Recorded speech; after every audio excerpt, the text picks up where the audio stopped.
இல்லை, ஆணவத்தில் ஆடி வரும் ஜீவனும் இல்லை. சொந்த பந்தம் யாரும் இல்லை, சூழும் ஜனம் நல்லதில்லை.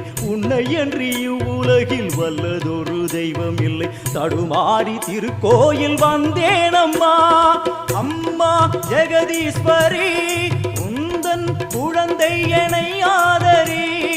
அம்மா ஜெகதீஸ்வரி, உந்தன் குழந்தை என்னை ஆதரி. நீ வந்து தாயாக என்னை தாங்கணும், உன் மடி மீது தலை வைத்து நான் ஏங்கணும். சலனங்கள் இல்லாமல் மனம் தூங்கணும், மனம் தூங்கணும், மனம் தூங்கணும். எங்களுக்கு குறையும் உண்டு, அதனை நான் அழுது சொல்லலாமா?